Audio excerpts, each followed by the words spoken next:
What's up, YouTubers? This is your boy Big Metroid Fan 12 coming to you with another video game review.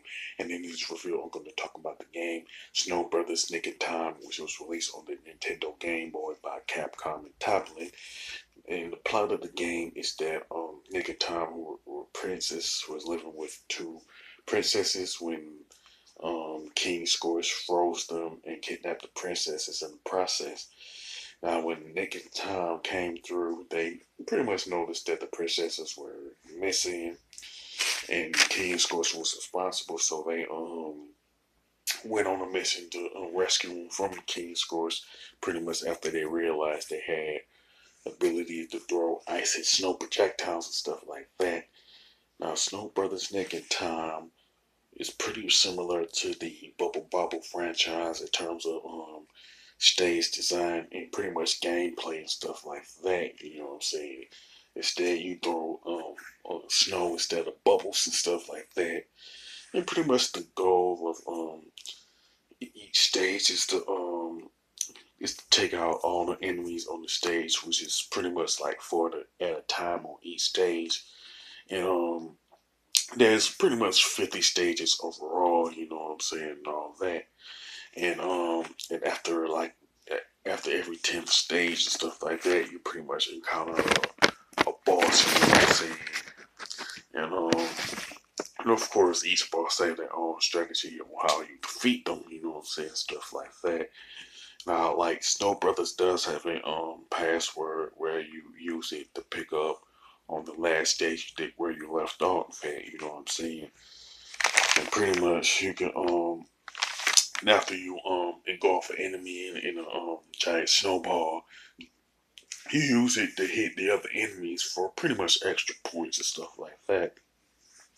Plus, after you defeat the enemies, you pretty much pick up candy for points, and after you defeat all the enemies, you also pick up cash for points and stuff like that. Now, the graphics and design for Snow Brothers Nick and Time are pretty good, you know what I'm saying? Even though it really lacks the color palette of the Snow Brothers game on NES and stuff like that, you know what I'm saying? Now, the controls and gameplay are pretty simple and fun, you know what I'm saying? It's not that hard of a game to like pick up and play and all that, you know what I'm saying? And I do like the fact that after you engulf one of the enemies in a giant snowball, you can pretty much throw them at the other enemies, pretty much for extra points and stuff like that.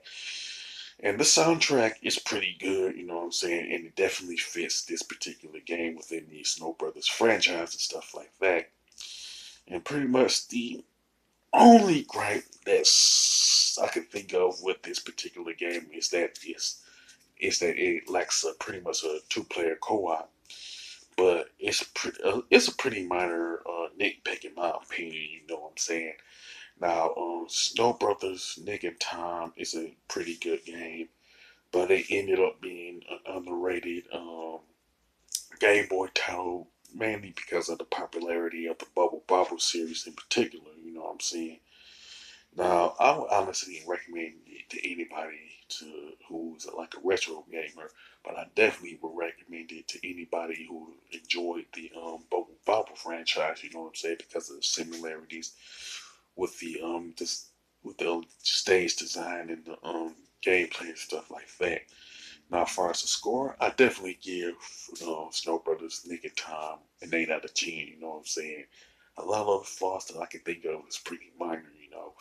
With that being said, sound off about Snow Brothers Nick and Tom for the Game Boy. You know what I'm saying? Do you like it? Do you hate it? Whatever the case may be. And if you like this video review of this game, you don't hesitate to click the thumbs up button. Don't forget to subscribe and hit that bell notification button. This is your boy Big Metroid Fan 12 signing off.